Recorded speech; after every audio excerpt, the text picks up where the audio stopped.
So everybody can start with the opening verse. The Dharma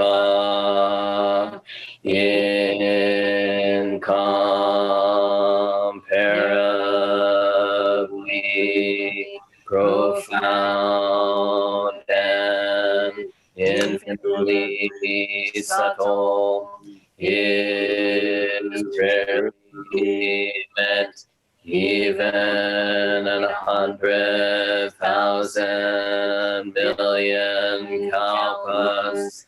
Now we see it, hear it, receive and maintain it. May we completely realize the Tathagata's true meaning.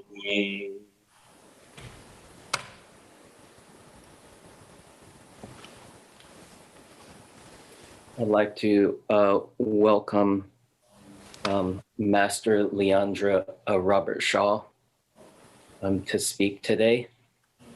And it's a great honor and a privilege to make this connection over the seas. Master Leandra Robertshaw is transmitted in the lineage of Ho'un Ajiu Kennett, who founded Shasta Abbey in 1978. And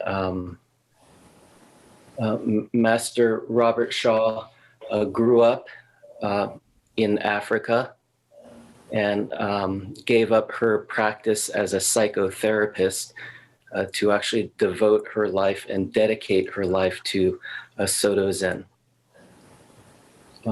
In 2018, Master Robertshaw ascended the mountain seat and now is the abbot of Throssel, a Buddhist abbey in northern England.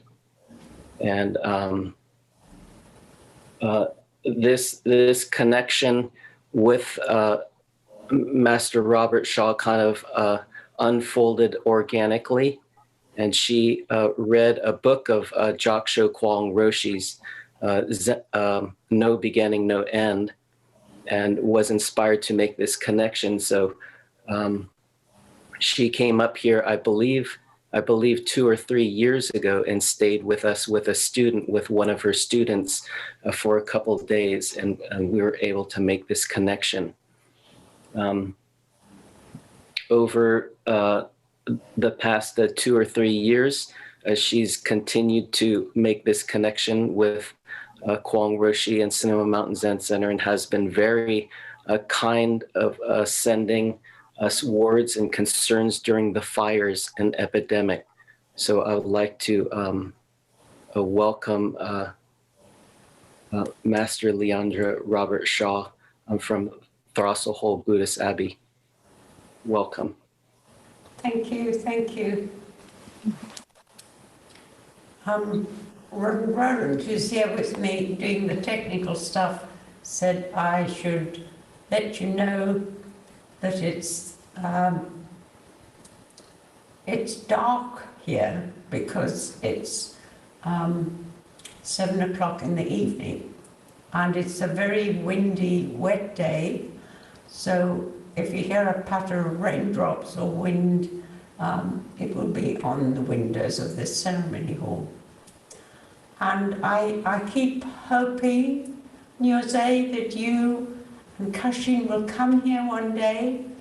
Instead of just stopping at Heathrow, you will come to Throssel. It's not always wet and windy, and it would be a great joy to have you here, and anybody else in your congregation. So there look some familiar faces, but I am really delighted to be here. Thank you so much for inviting me. I'm just very touched. I don't know how these things happen, but the connection I feel with Sonoma Mountain Zen Center is very important to me. It feels very deep.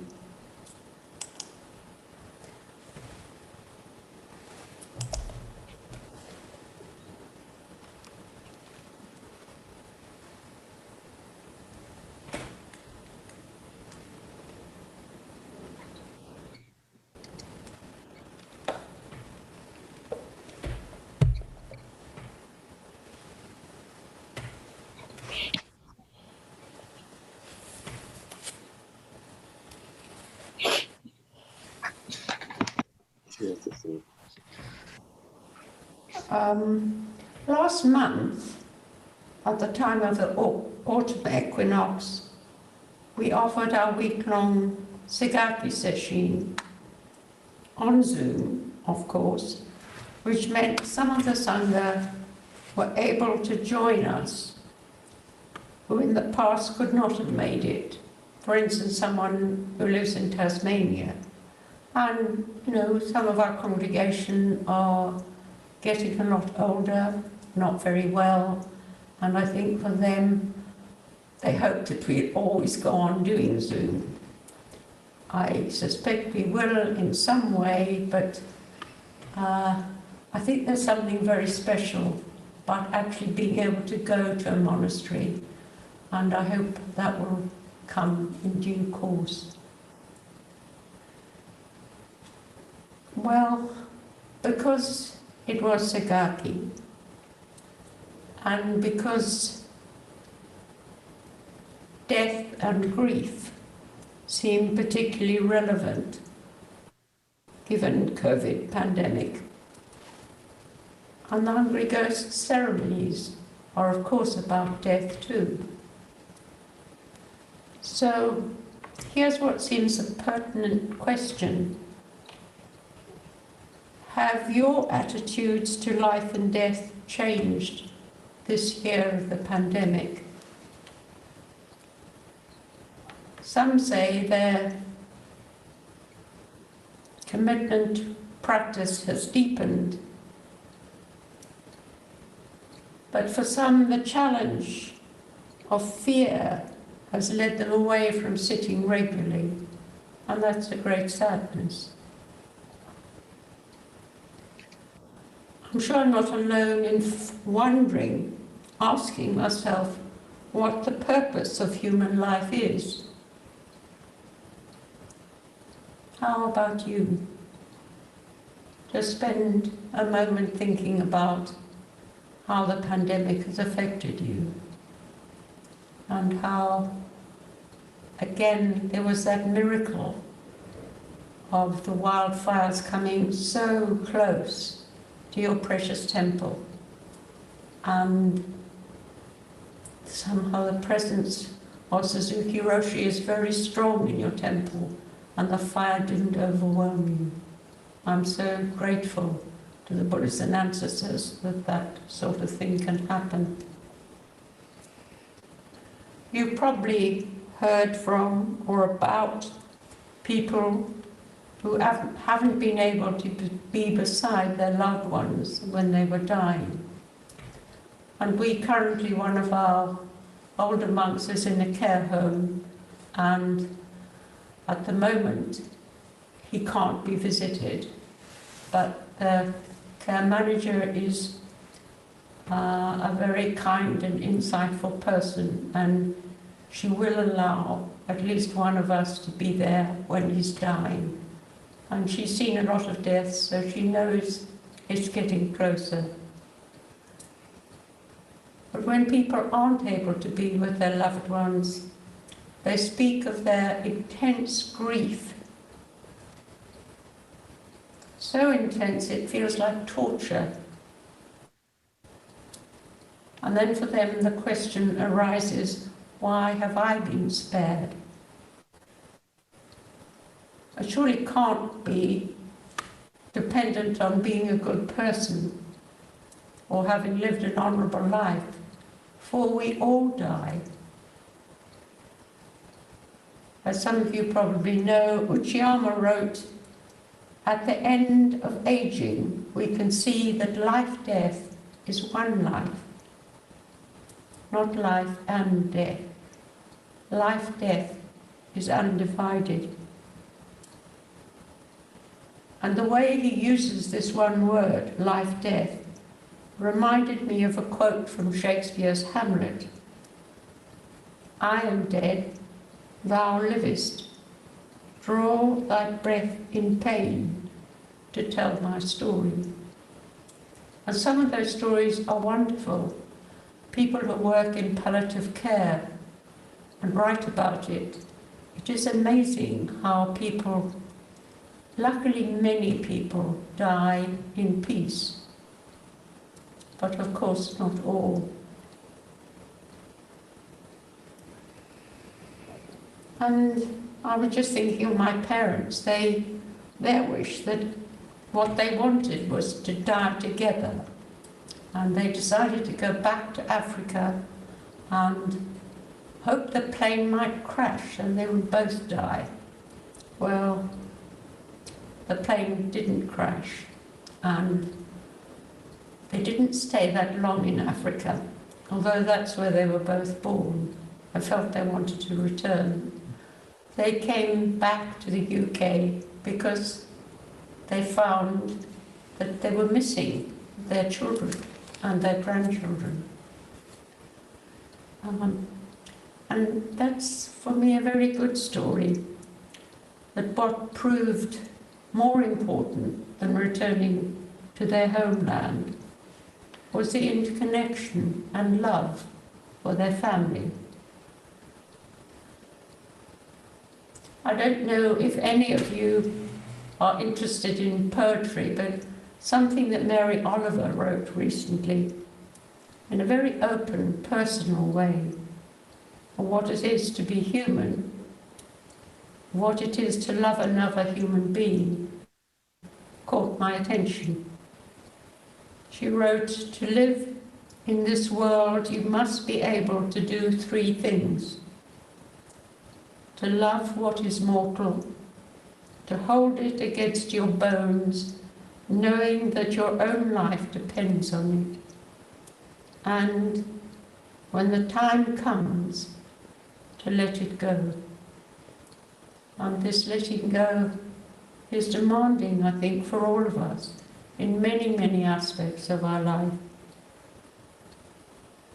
And although we all know death's a natural part of life, we can't avoid grief if we truly love other beings, if we truly love our world. Grief is a universal emotion, and those left behind must learn to adjust to a new life without their loved ones. Have you ever been with someone who is dying? And what's the ultimate relationship with someone who is dying? Does death end a relationship? I'm not so sure it does. Is there room in our hearts to bear the pain that comes from the death, both of those well known to us personally and those we only know through what we have heard of how they lived their lives? Death can feel unbearable. Grief can feel unbearable.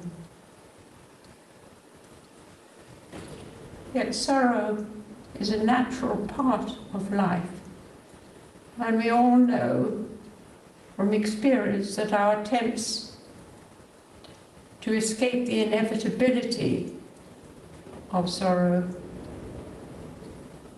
never works. It causes us more suffering.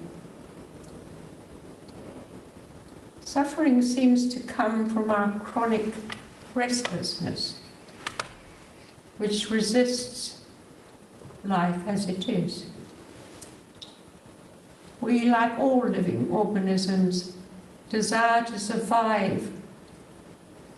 This has been hardwired into us over millions of years of evolution.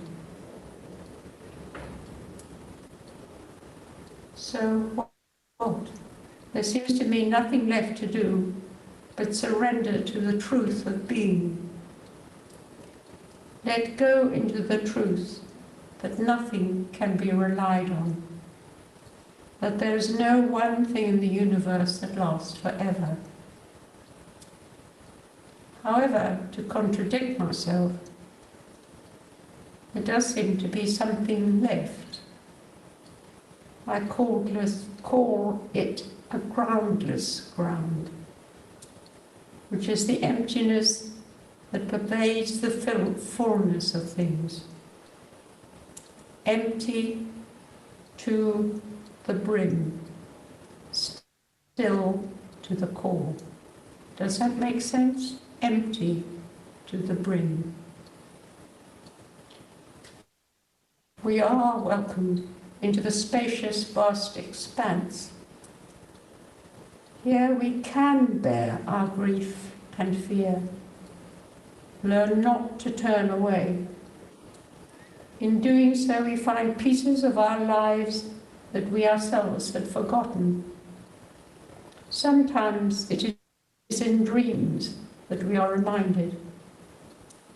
In the tangled web of loss and sorrow, can you find words for your grief and for the fear of your own death? What we cannot avoid is the bones of loss showing through. Dying people may still be grieving for all they will lose, but for most there comes a stage when they let go and die at peace. May we all be so blessed. Caregivers of the dying can stay in step with the dying and attentively observe and encourage the letting go. A good caregiver learns to watch the loss of choice for the dying person and may wonder how they themselves will be in a similar situation. In our culture, we are conditioned to possess, not to let go. This applies to relationships as well as to material possessions. And let's not forget our clinging to our opinions and beliefs, how that can tangle us up when we are longing to be free. Fear of loss, particularly perhaps loss of control, may be what brought many of us to meditation in the first place. It's not uncommon for there to be both fear of death and fear of life. Learn not to deny such fears, but to turn towards them so that you can fall willingly into our beautiful, tender world that we are, unfortunately, beginning to destroy.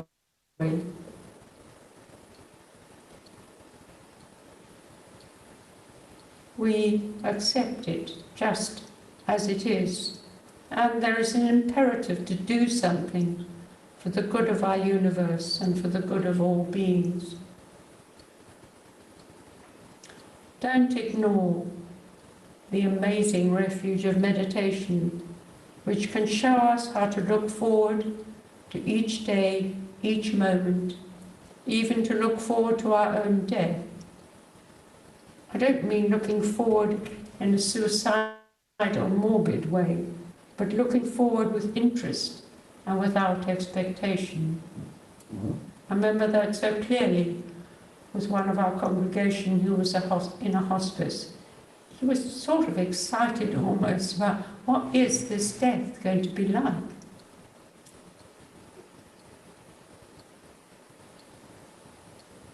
How can we know how our own death will be like? I think we need to let go of any notions, for instance, as to what a good death is. That can really tie us up in knots. I see a nice baby jumping about there.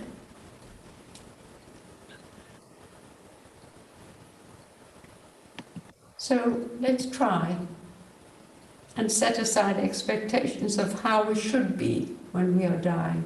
Let's really trust ourselves. Let's approach death with an open heart that does not need there to be something we feel has to happen. to make life and the prospect of death bearable. No matter what may happen to you, you can be at ease within the unborn, the undying, the uncreated.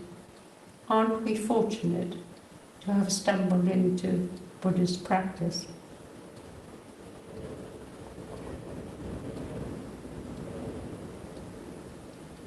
Things are always getting broken and mended and broken again. And there is something that never breaks.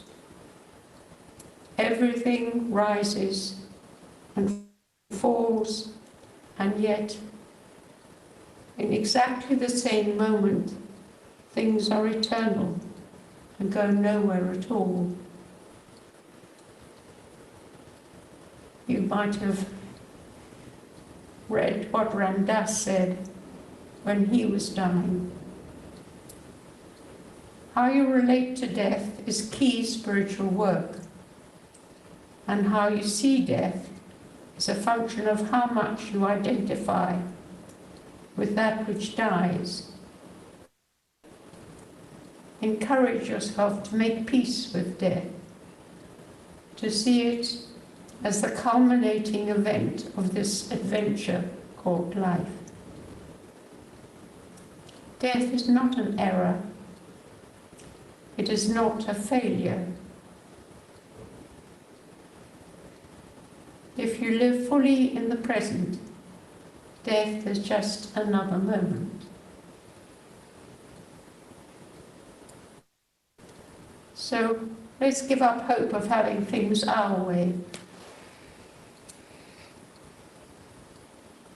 Let's encourage ourselves to stick with ourselves, to make friends with ourselves, to not run away,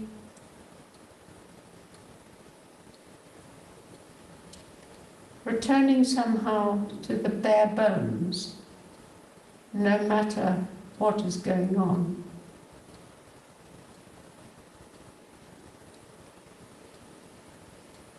Fear of death seems to be in the background of many things. It seems to make us restless, make us panic, make us fear anxiety. But if we totally experience hopelessness, giving up all hope of alternatives to the present moment, we can have a joyful relationship with our lives, an honest, direct relationship, one that no longer ignores the reality of impermanence and death. As life unfolds, we are offered the opportunity to get used to losing things. This opens us up to the realization that nothing needs to be replaced. There really was no thing, no Dharma, from the first, and thus there is no thing we ever owned and must retain possession of.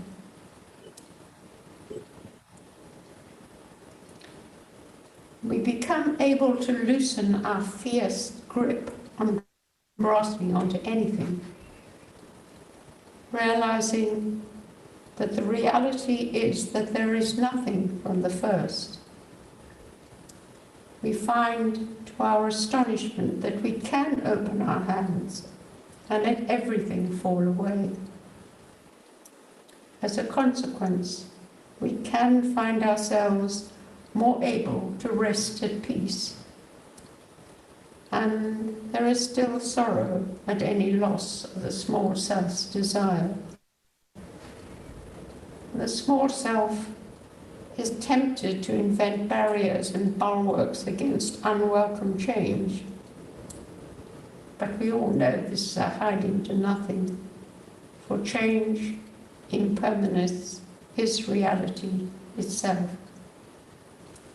Keep returning to the truth of being. We may temporarily, I don't know about you, but it seems to apply to me, make our peace with this reality while not acknowledging that we are still deceiving ourselves with the thought that things will eventually return to the way they were. But impermanence is not negotiable. Though we may continue to see the small, frightened, confused self struggling to maintain its being, our attitudes to life and death are beginning to change. As this occurs, there is a form of useful dislocation before another series of small selfness is re-established. Hopefully, this re-established small self is more in tune with the task of penetrating the reality of continuous impermanence rather than fighting against it. Impermanence is always unpleasant for the small self, for its nature is to continue to struggle to protect itself from annihilation. We blindly assume that we are in control of our life. Well, nobody else really wants to look out for us, so we have to do it for ourselves. However, the ultimate truth is that our life is controlled by the elements of earth, fire, water, and air. These elements were here long before us. They are just impersonally following their nature. We are the ones in the way. We can't deny seasonal change. Summer has definitely become autumn, and winter begins to peek ahead. One of Sigaki's offerings of teaching is that it takes place at the autumn equinox. It is a time of undeniable change. Some love autumn for its brilliant display of autumnal colours. Some dread it as they find themselves thinking of the cold of winter and their aching bones.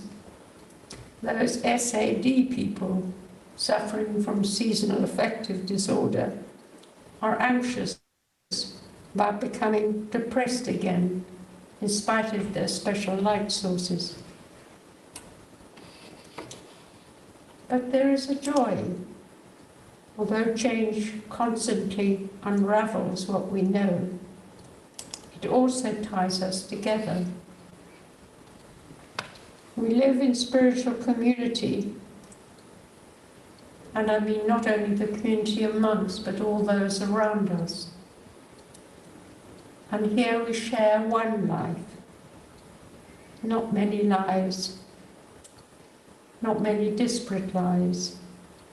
Thus we make the effort to nourish the whole community and not merely ourselves. It is likely that those who have died in peace have also lived in peace. They have found how to live in the present moment, realizing the past has already gone and the future is not yet here. When you arrive in the present moment, there is sufficiency, because you have stopped confusing yourself about your true life by running about within or without. This requires dropping the belief that you have to get somewhere else to be happy, contented, and fulfilled. Rather than trying to go to the future, you live right here, now, in this.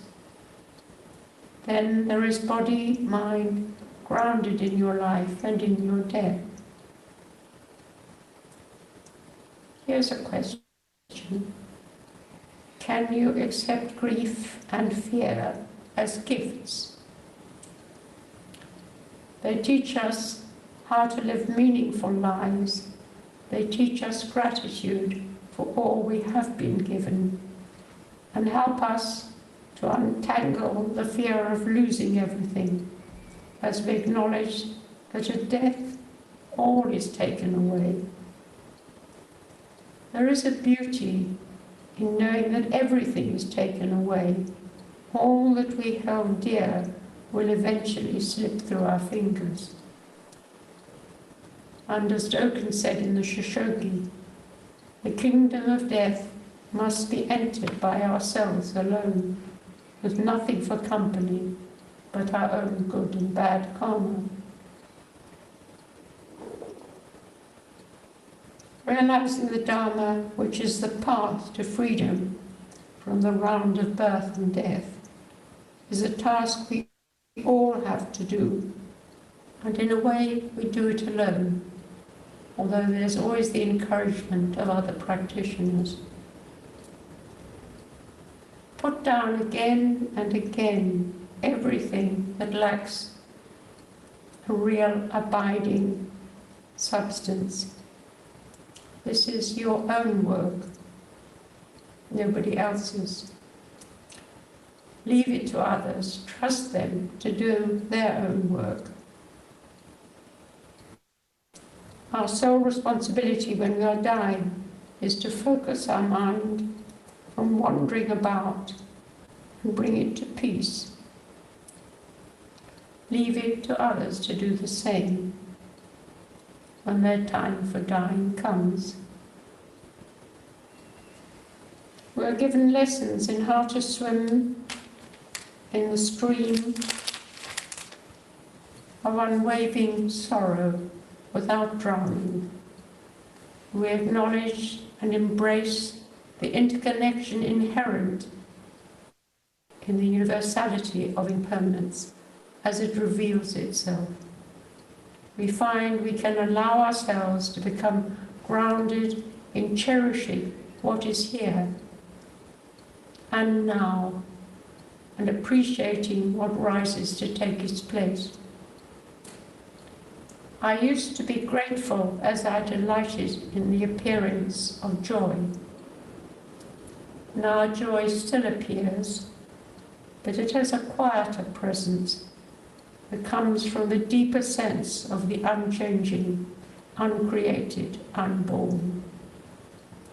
Such joy, or the term sufficiency, which our retired Abbot, Rev. Master Daishin, uses, is able to naturally sit side by side with grief, loneliness, and fear. He writes, "There is a sufficiency at the heart of life, and in awakening to it, life finds its fulfillment." Something I've been considering recently, and ask you to consider it with me, is that the insight of impermanence also requires the insight of permanence. Allow the insight of permanence to burn away a superficial insight into impermanence. It doesn't look like it, but maybe I can imagine you responding, "Oh, yeah, I understand about change, so don't hark on about it quite so much." Here is something that Dogen Zenji wrote about in Koan 24 from his Shinjin Shobogenzo. One day, a monk asked Master Daisui Hoshin, "When the eternal fire comes and all 3,000 worlds are being destroyed, will this world also be destroyed?" Master Daisui said, "It will be destroyed." The monk said, "If this is true, I would like to follow circumstances." Daisui, "Yes, we should follow circumstances." What does following circumstances mean to you?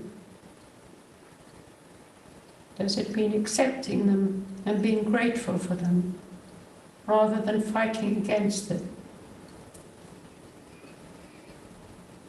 It's about not getting free of the world, but being free in the world.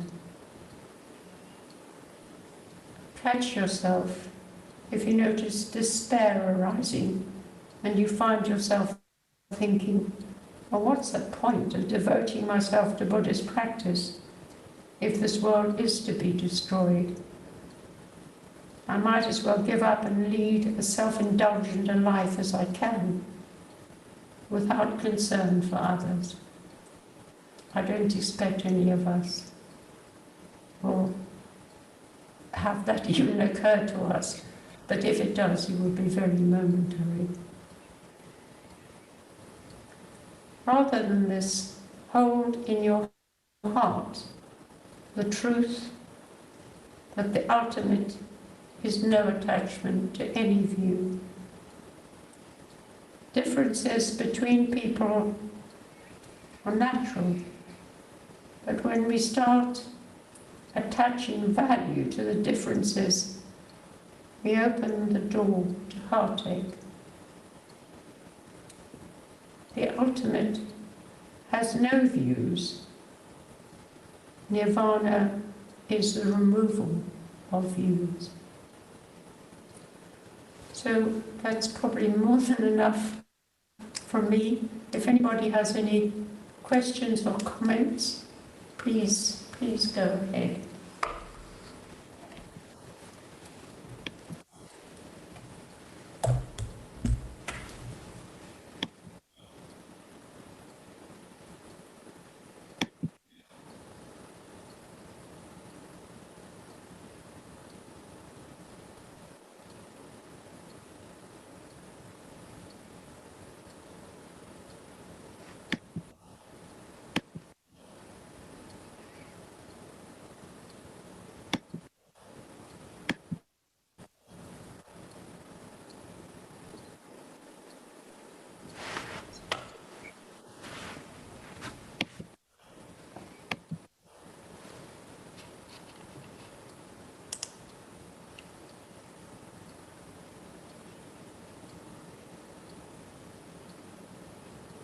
Jose, when we ended.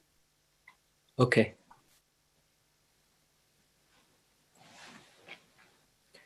May the merit of this penetrate into each thing in all places, so that we, with all sentient beings, together realize the Buddha way.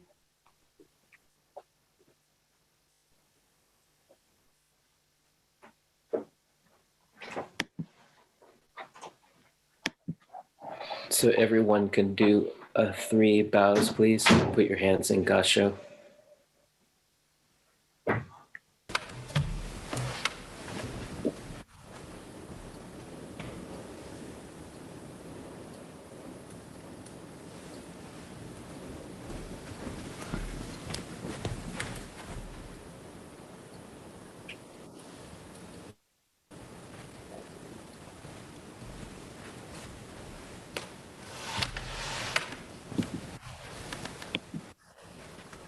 Thank you, Master Leandra.